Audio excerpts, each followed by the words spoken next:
top 8. They constantly eliminate each other from top 8s. So they know each other. They've played against each other before. Max is from New York. I'm not sure if he's from Manhattan. Nick's from Brooklyn. So from the same area. They've certainly played against each other many times before. They certainly have respect for the other one. Both of them play a very high-level game, constantly talking about what every single thing means and how it means people sideboarded, things like that. These are not people who are like, oh, he's a good PTQ player. These are players who, you know, if it weren't for the New York, New Jersey area PTQs always being over 300 players, these are two people who I'm very confident could have become mainstays in the Pro Tour in that era. And yeah, and both of them have been to a lot of Pro Tours. They haven't, you know, getting to a Pro Tour is hard. Staying on the Pro Tour is harder. Yeah, I think Max has played on in between 5 and 10 Pro Tours. Nick has played on 4 or 5 Pro Tours. Max had a top 16 in Japan when Nassif won. I remember that. Yeah. He had not played Magic in 6 months prior because he was in Mexico studying abroad. Yeah. Showed up, played the deck that won the SCG Open the week before. 75 cards. Yeah, there you go. Top 16 in the Pro Tour. There you go. So we know they've also played once so far this tournament. Round 11, Max beat Nick 2-1. Yeah, and that's Nick's only loss in Legacy because Nick told me that he's 7-1 Legacy. Wow. So, you know, this match, we know we've seen some great matches. You guys obviously watched, and everyone watching, you know, you saw the match where Max, you know, did all this thing, grinded out his last bug opponent, though his version was playing many more creatures. I was watching Nick play Shiheen Sarani, and just these very just attrition-ish games. Both decks, you know, are sort of doing what they're supposed to do. Nick eventually just sort of got the little more control, managed to sort of eke out a small advantages, and won his match. Who do you like in this? I'm going to have to go with Nick. Nick has die roll advantage right now. That's true. He was 2nd seed coming in. Max was 8th seed. So Max has automatically lost all of his die rolls in the top 8. Still managed to find his way to the finals. Really impressive. Yep, and I think I'm going to go with Max on this. I think it's going to be very close. I think that he has a small advantage game 1. I think that if when Nick boards, he might be able to come back with this. I think Nick is probably better after board, but just that slight advantage for Max in game 1, I think might be just enough to push him over the edge. All right, Max has a turn 1 Mother of Runes. Pretty good for him. Yeah, we've seen Nick board in Dread of Night versus several decks. Will he bring in Dread of Night versus this deck? I'm sure he brings in at least 1 copy. He might even bring in both. When you're playing Jaces and Brainstorms, it's not that bad to sideboard in a dead card. And Nick has a Dark Blast. Dark Blast is going to be huge here. Yeah. The fact that he drew the Dark Blast, the 1-up in his opener, going to be really big in this type of matchup. Yeah, there are quite a few creatures that have 1 toughness. He's pretty much now locked up. 3 extra more Mother Runes that Max has are all going to die. The 1 Aven Mind Sensor, the 1 Bird, 3 Noble High Arts, the 1 Scrib Ranger. Dark Blast kills all of them, and you know you can always. Nick mixed the Stern Land Drop. Ooh, that's rough. That is rough. I was going to say normally you can also do the during my upkeep, Dark Blast your guy, dredge it, do it again. But oh my. Oh wow, and a Wasteland. Yeah, Nick's definitely going to need some help now. This is just looking better and better for Max. A Jit on turn 2. Nick has the ability to Spell Pierce it if he wants to. And I can tell he's thinking about it.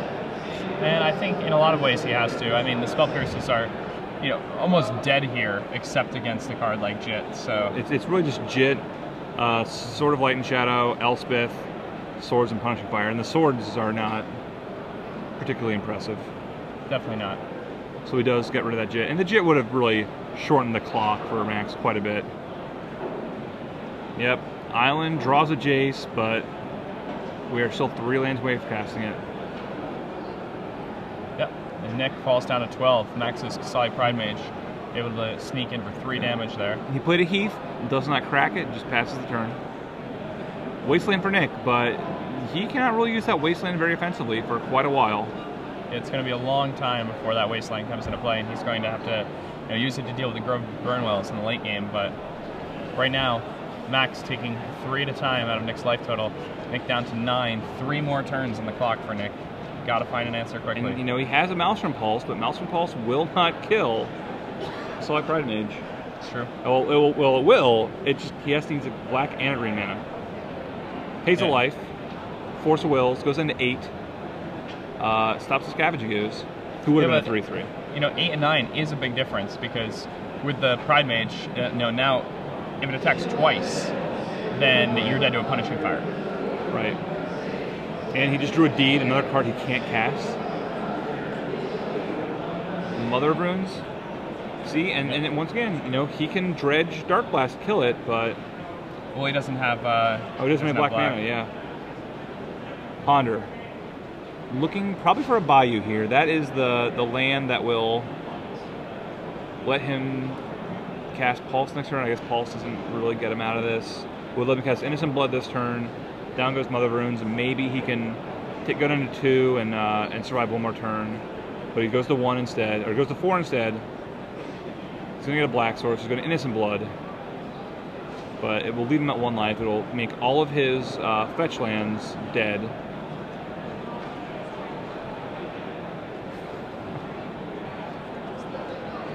Yep. And Nick has a Maelstrom Pulse for the Solai Pride Mage, but it's got to be this turn. Noble Hierarch? And that's it. Yep. So we're on to game 2. Quick game 1 there in the finals. Nick Spagnolo stalling on 2 lands, keeping a 2-lander on the draw, not drawing in any more. Yeah, that was, considering the length of the games we've seen previously. Yes.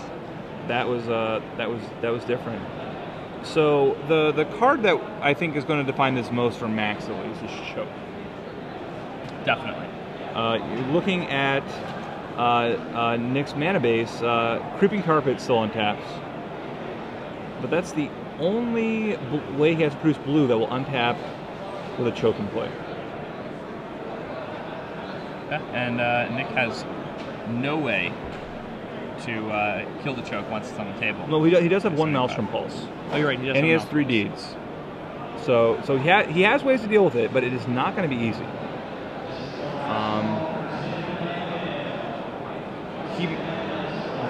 It'll be hard. Now he does have quite a few lands that will untap. The Factories, of course, untap. The Wastelands untap. The Bayou untaps. Seas Tropicals do not. So he's going to have to work real hard this match to not get under Choke. Or if he gets under Choke, you know, he has to be able to play a Deed the next turn.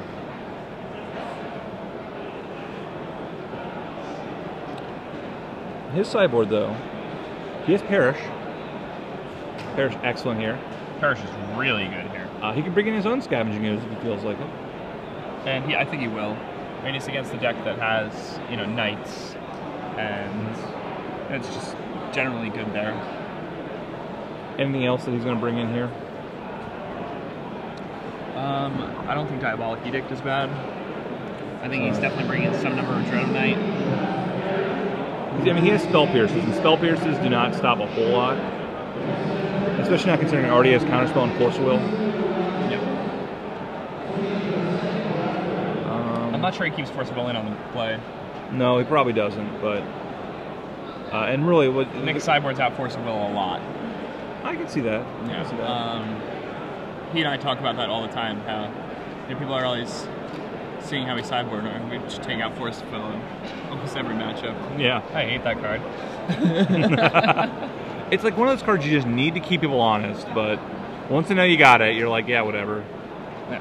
Like, you know, we saw a match earlier where Nick had Force of Wills. He had this handful of Force of Wills, and Ravitz just demolished him because Ravitz started casting spells, and Nick could counter them, but they were all 2-for-1s. You know, by the time Nick sort of got his footing, he was just down so many cards that... Yeah, I mean, if you force a Lingering Souls, you're getting out-carded like crazy. Oh my god, are you ever? 2 cards to kill half a card. Yeah, yeah. But sometimes you gotta do it. Yep.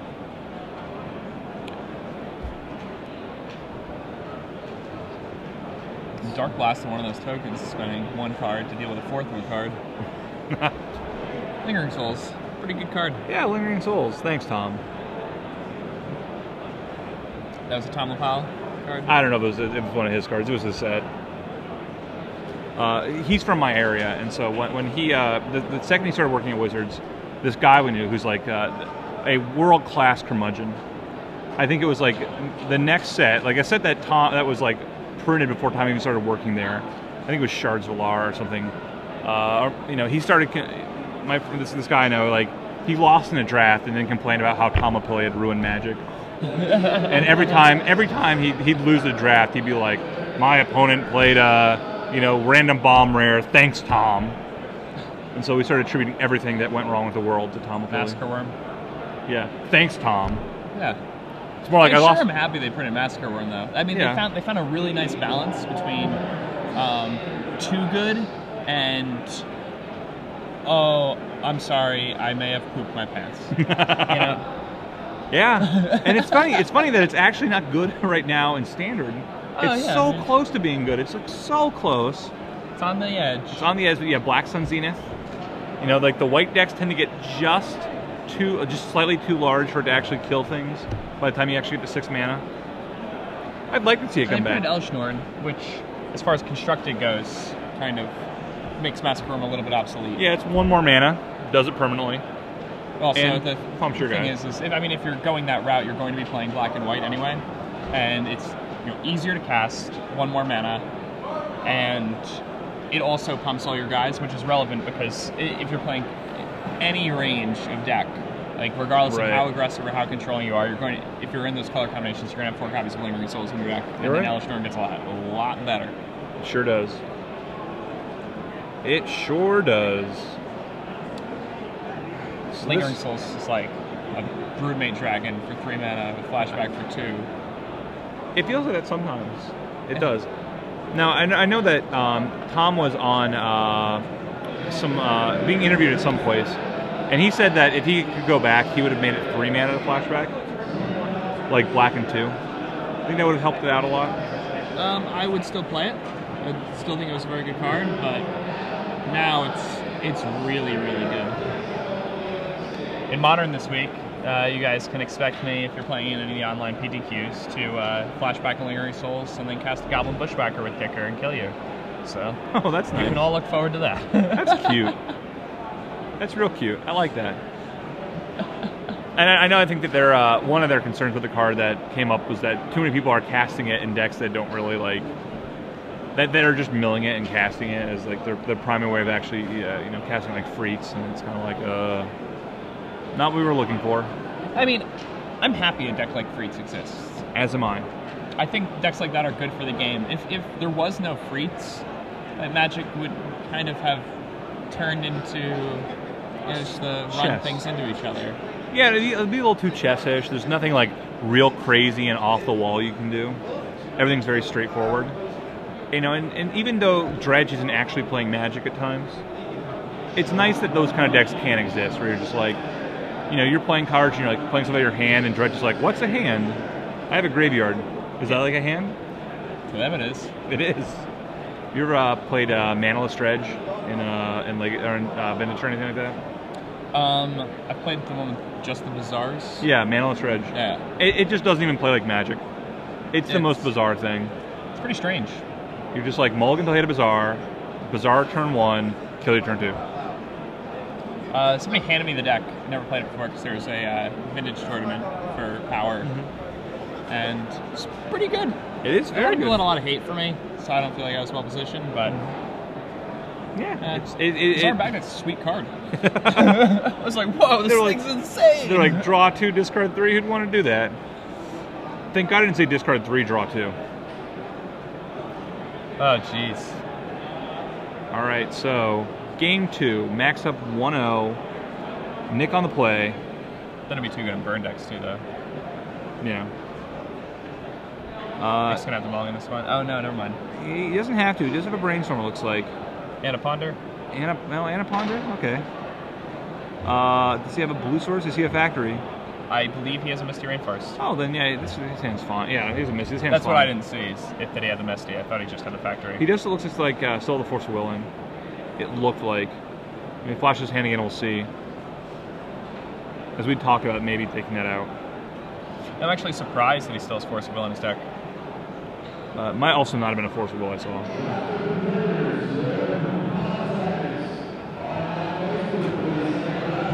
ponders, looks top 3. He sees a couple lands, which is what he wants to see, so.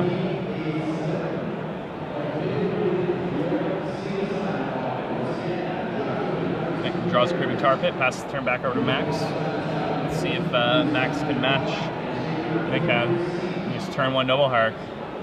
Ideal turn 1 play for Max here. Inquisition. Yep. Inquisition. Gaddock Teague. Choke. Punishing Fire. Some white card. It's a new bordered white card. It looks like a Mystic. Newfangled. It is a Stoneforge Mystic. Alright, so scrolling over. I love this zoom cam. It is nice. I think he probably chokes here. That card, you know, he's got a force for it, but obviously Max can play Teague to get around that, and so he would have to deal with one or the other. He could, you know, take the Teague, and he'll still choke. I like just taking choke. Such a scary card for Nick. Yeah, it's really bad news that card resolves against Nick. Yeah, just one of those cards that if they both get into sort of a top decking situation and Max draws it, it's pretty scary.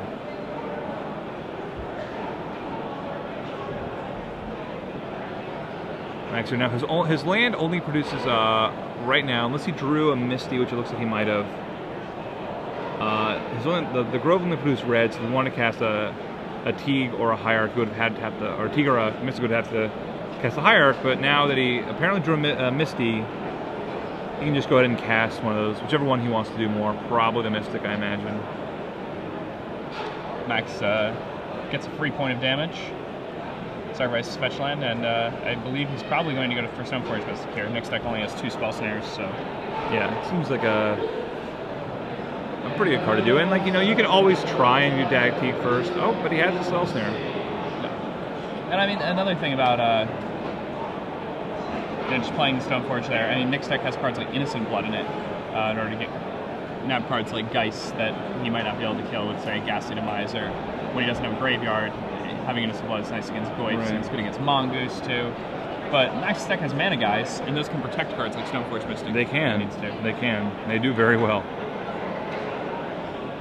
Looks like he still has a Creeping Tar Pit, still has a Mishra's Factory, so plenty of lands on Nick's side. I think 3 cards in hand total.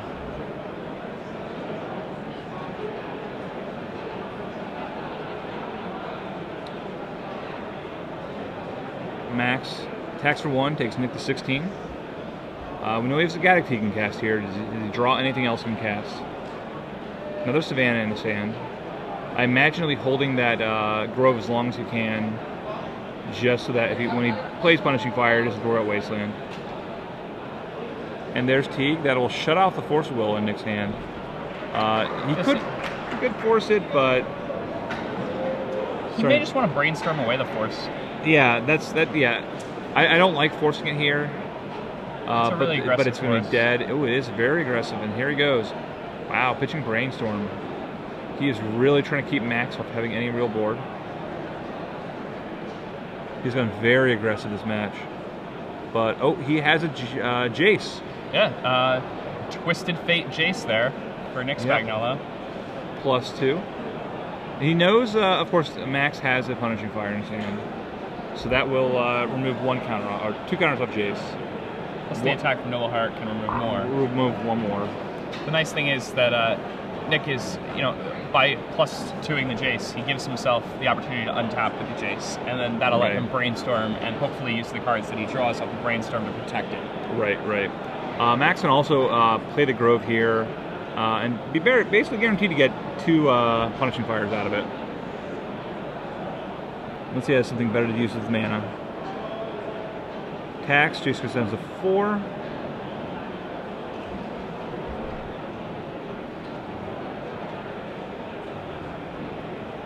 And Max looking very heavily at Grove of the Burn Willows. Again, he doesn't want that card to be in play too much if it can't actually return a Punishing Fire, because he can get wastelanded. Max does not want, you know, he wants to get as much value out of these Punishing Fires as humanly possible, and he wants those Punishing Fires to be killing Jace.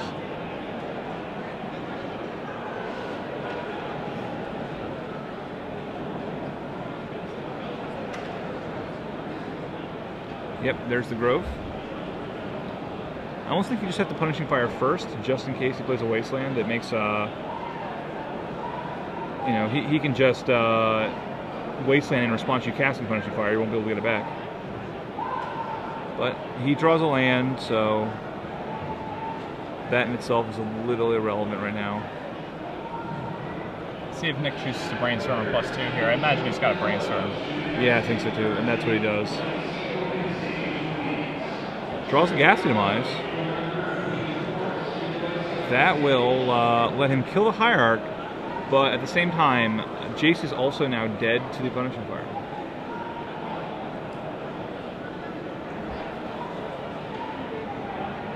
Yeah, I think this is a good spot for Nick to start getting aggressive with his lands. If Max does have an answer to the lands, like a Swords or something, so be it. Right. But and I think you want him to Punishing Fire one of your lands. Exactly. But he doesn't. Goes to Nick's face, redirects to Jace.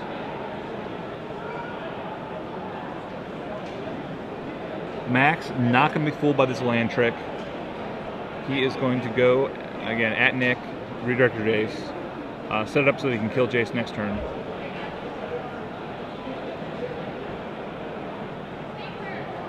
Attacks for 2 with Factory. Max into 17. I agree with that play. I also agree. Kills the Noble Hierarch. Yep. And now both players don't really have a whole lot of action, except Max has a recurring Grove of the Burnwell, recurring Punishing Fire, and he just drew a Knight. Now Nick does have a Diabolic. He does have Edict, so that will deal with the Knight. He will still have to deal with this Punishing Fire, and Max, you know, needs to play that first. He needs to play a land first, though. Well, no, he doesn't. He only needs 2 to get around Spell Pierce, which he has.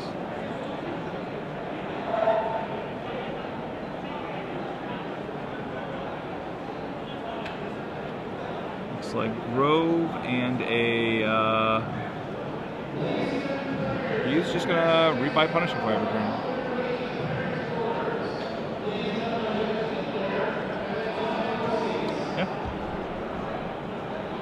Fine choice. Seems very reasonable. You know, we've seen him win grindy games before, and he has no problem playing a deck like Bug and just grinding it out rather than trying to aggro it out.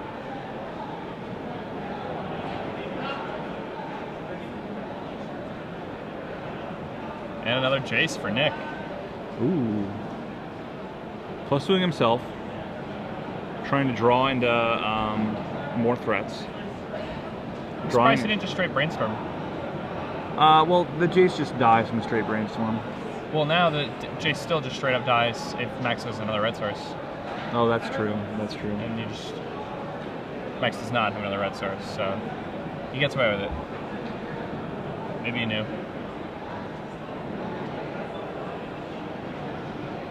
Now, if Nick did have a Surgical Extraction, he could deal with all of these Punishing Fires. They're still hard. You have to get in the right position for it, but you can theoretically do it, but he does not have those. It's especially difficult to do that when your opponent has double Grove. Well, yeah, 1 Grove you can deal with, 2 Groves is harder. At least if you have a Wasteland, you can get them in a situation where you can do it, but double Grove is pretty hard to actually stop a Punishing Fire.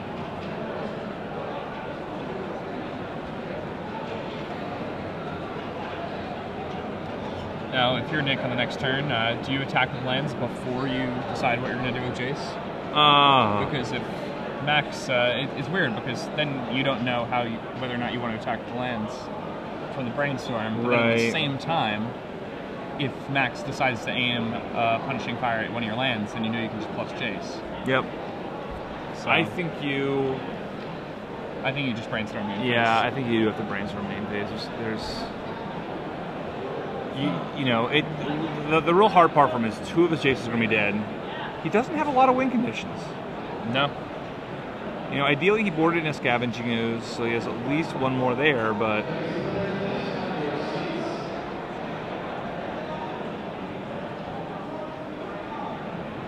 Oh, he +2s.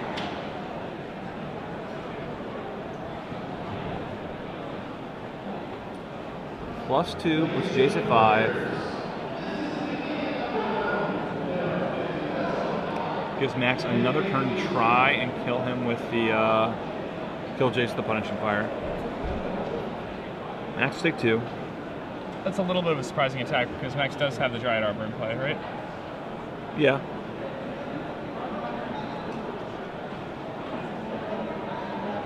This is Punishing Fire you. Redirect. Jason a 3. Return. Edicts. Kills the growth. Kills the Dryad Arbor. So Max still needs a red source. Nope. Actually, you can just kill Jace here. Yeah, the Punishing Fire is back in his hand. Right. Nick does have a Spell Pierce for the right. So second. If he plays another land, he can kill Jace. Down to 1. Turn. Actually, no, he can't. This is gonna. Spell Pierce will protect Jace at the cost of a card. He's gonna have to Brainstorm here. Yes. There's just not enough value to get out of it if he doesn't.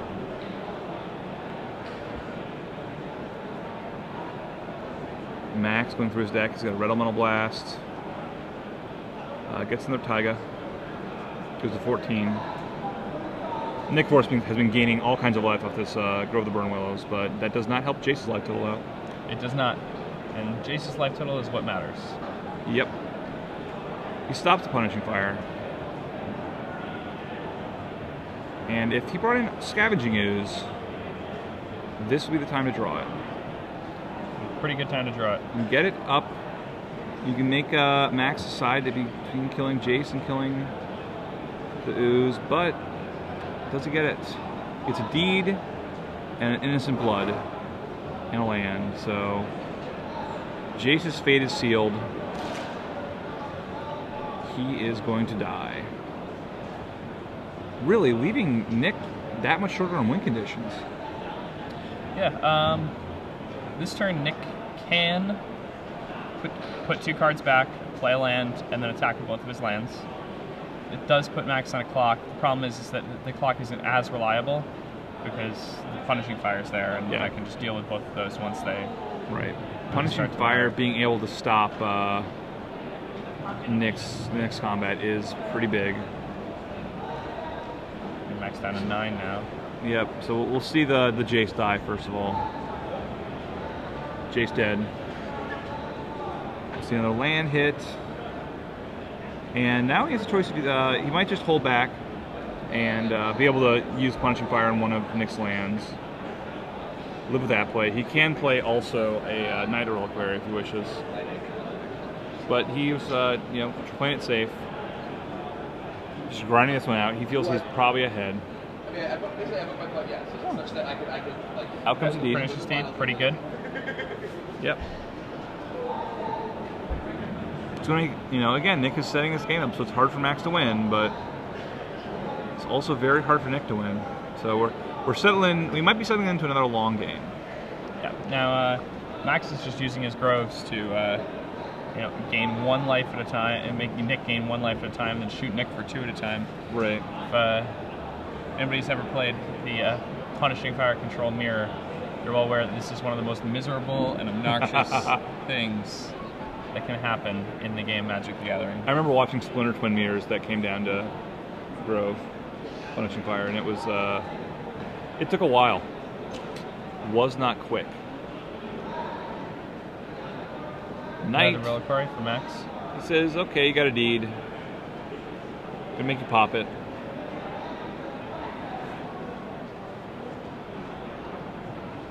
One black, Innocent Blood. Deed will stay around. He passes turn. Max, -2 to Nick. Will tap the Grove, +1 to Nick. So the net loss is 1 life for 3 mana. Not bad when it's just a free card, though. It is not bad when it's a free card. I mean, you can do it twice a turn now. Yeah. every little thing is something. You know, once both players are on 0 cards, Max can, you know, deal 4 damage divided up to 2 ways to creatures, or can just start dealing 2 per turn just to Nick's face. And doing that on 0 cards is really good. It's very good. It is very good. He's strangely enough, you know, almost the control deck right now. You know, Nick only has 1 Jace left as his main win condition, and that Jace will easily die to Punishing Fire. So Nick's going to have to work long and hard to set himself in this match up in such a way that he can actually win. And having all 3 Groves out too means what? Nick needs to get a Wasteland and a Loam to have really any shot.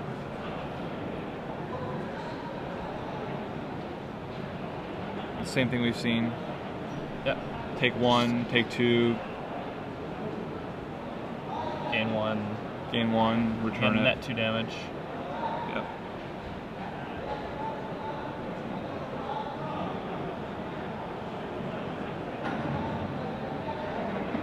Misty Rainforest for Max.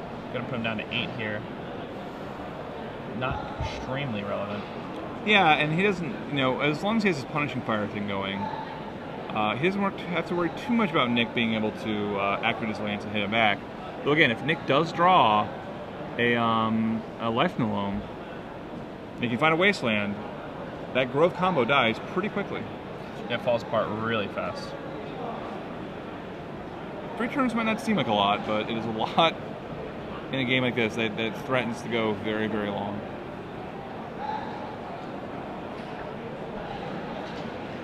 Alright, now Max has a few different options here. He can play Knight, a Jit, or he can just settle into this Punishing Fire game. He's settling in. He's getting a chair. Yeah. Building the fire. Fine play by Max. Getting some cocoa. And the more lands he draws, the more he gets to do it. And there's Green Zenith. Ooh, Green Zenith. What will that get for Matt? That will get him a Scavenging Ooze. That can get him nothing else particularly exciting. Goes for 2. I imagine that's Ooze. Yet another card. He's going to try him. Solid Pride Mage. Pride Mage works too. I think he wants to force the D to pop.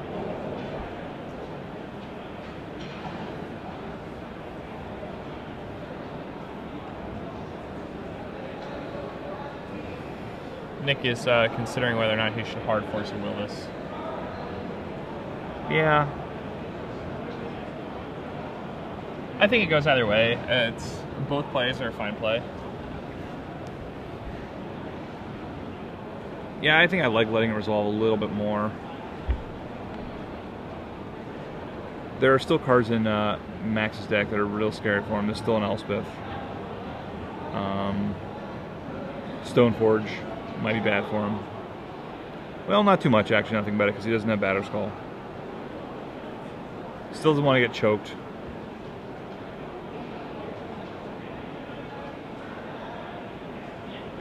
Yep. More Innocent Bloods. More Innocent Blood coming down. And yeah, we're just settling in here. Max is going to do a little more damage with this Punishing Fire. End of turn, take 2. Gain 1. Take 2. Yeah, take another 2. This is how this game is going to play out. I mean, a lot of players just don't have the patience to do this. Max, he's obviously played this enough that he has nothing but patience.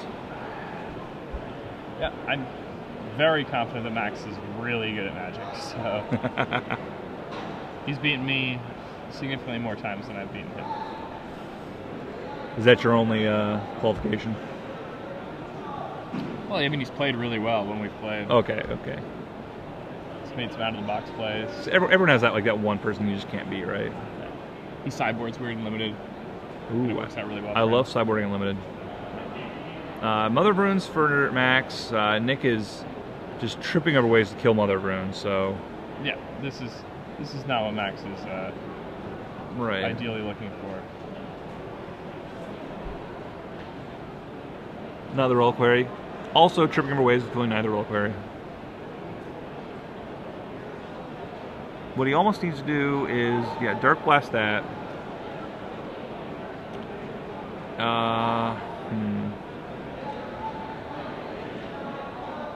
You get Innocent Blood that away.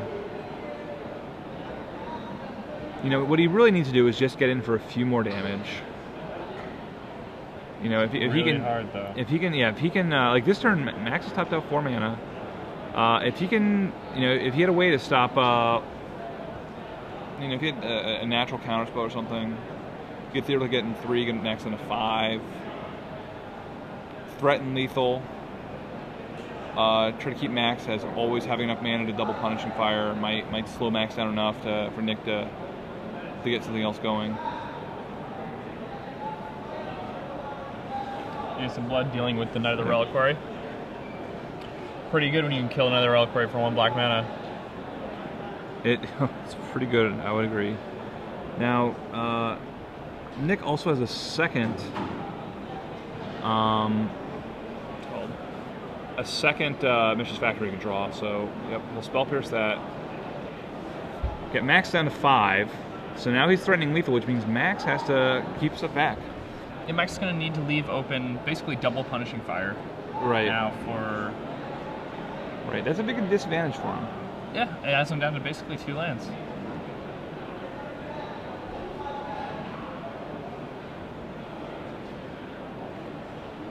I'm just telling you, if Nick can just draw a Mishra's Factory, you know, that really pushes him above and over and above. He can pump the current one. That forces Max to really be able to Punishing Fire 3 times, or get on 2 life. And once he's at 2 life, Nick can just get enough counter spells to stop that. So they're just, you know, looking over their lands, making sure they have enough, sees enough to actually tap to attack. Nick is attacking the target again. Oh, he tapped the wrong lands to activate his Crimson Tar Pit. So they're trying to remedy the situation.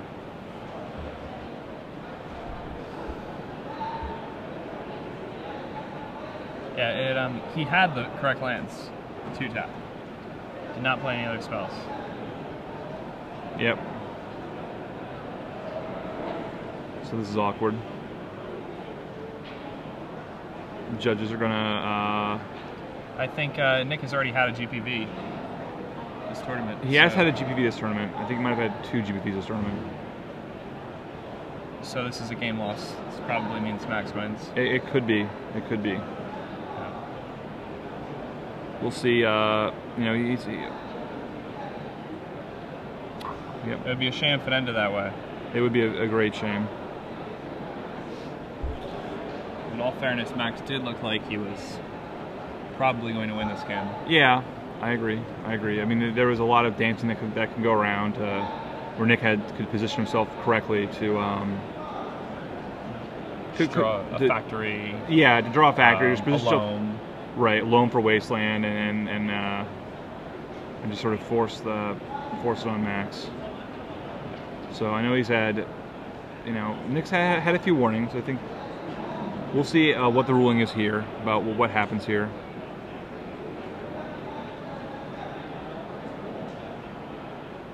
So I'm talking with the judges here.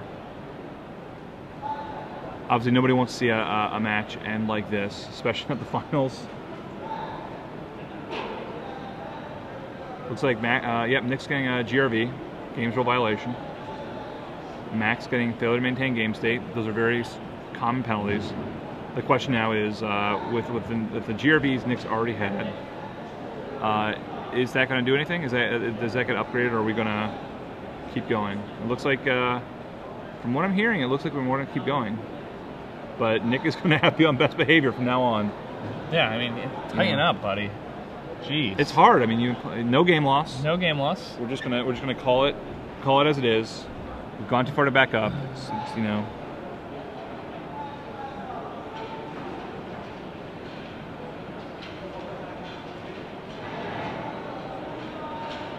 Ooh, Scavenging Ooze for Max. Most importantly, Scavenging Ooze gains life. Yep. He's going to activate this 2 times. He's going to activate this 2 times. Probably keep enough back. So that he's able to punishing fire away one of the lands. Right. And return it back to his hand. Oh, and a noble, so no word has to worry about innocent blood.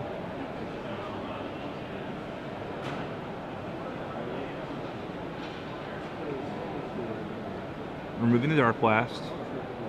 Does not gain life from removing the Dark Blast, but cannot be dredged. Nick draws Wasteland. The card he has been needing for a while, but all of a sudden now... This is the exact turn where it wasn't the card you needed anymore. Right, right. He needed it last turn. He needed it turn before. He needed it sometime a few turns ago to help break up the Punishing Fire combo. But that's, yeah, he needs ways to deal with Scavenging Ooze. And that's not going to be an easy thing to deal with. It is not. He does really take out one. Let's take out one of those Grow the Burn Willows. I imagine that will be returning a Punishing Fire. Or unless Max already still has it in his hand.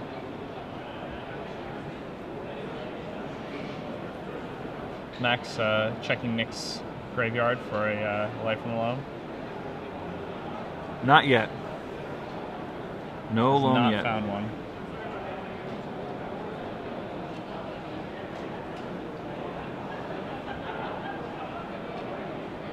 He has Punishing Fire in his hand, so will not be able to return it to his hand with that one. He will, I think, use that to pump the ooze, or he's just floating and waiting to see what. Yeah, I waiting mean, for Nick to enter his attack step before he. And it's his intention to enter his attack step, I should say, before he adds to the ooze. That's right, already signing autographs. I'm done playing.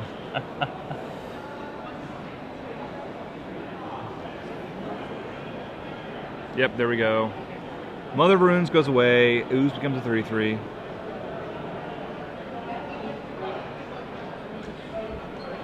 And Max looks like he has a Jit in his hand. He does. Pretty good against these lands. And if he can get the Jit His active. Punishing Fire is pretty good too. Removing a Noble Hierarch. Ooze gets a little bit larger. Max goes to 7. These lands are no longer lethal. Yeah, it can give Max a lot of breathing room. That's Scavenging. Yeah. 3 life now.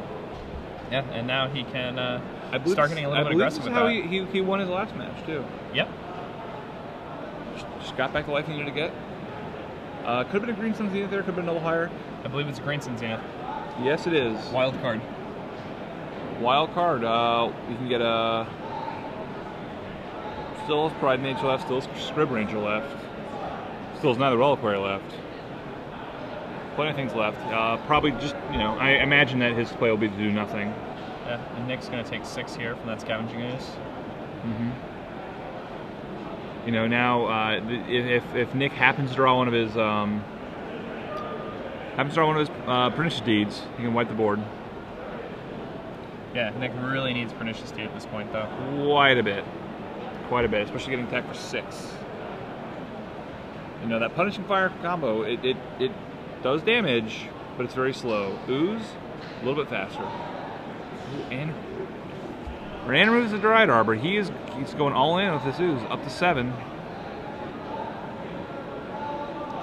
And by doing that, then with the mana he taps on Nick's end step, plus mana he's going to tap during main phase, I believe that puts Nick dead next turn. I believe it. He did the math, figured it out. He needed one more removal thing this turn. That makes sense. Because then it's 8 this turn, putting Nick on 9, and then he can leave open the mana for double P Fire and finish Nick off. Right. And there's a Wasteland. Nick draws a Wasteland, not going to be good enough. Nope. Looks like Max Tietz is going to be our champion here. Right, he'll take out one of the Grow the Burn Willows. Max probably deciding a colorless this time around.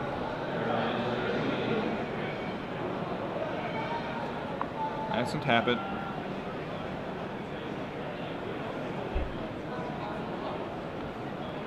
Probably see one punishing fire hit Nick right here. Yeah. Punishing fire going to knock Nick down to 7 now. Nick's going to go back up to 8 from that punishing fire. Like over the burn wells. Yep. So the ooze, when it attacks, it will attack for 8. Nick can throw some creatures in front of it, but punishing fire will take them all out. Yep. But it will get him some life. It will get him some life. That certainly is relevant. A scavenging ooze coming in for exactly lethal damage. Activate factory. Max will shoot the factory. Oh no, he just lets it block. Well, the problem is if he shoots it, then he can, use it to pump, and But that's fine. He uses the pump, and then you just shoot it, and then he can't block with it. well, then he still has to activate the tar pit. Yeah, and then he can return it and then kill tar pit. And do you have enough to? Yep. Yep. And that's it. That's the game. Mac Tietz. Yeah, Max Tietz. Max Tietz. It's our invitational champion. $10,000 for Max Tietz. $10,000. That's a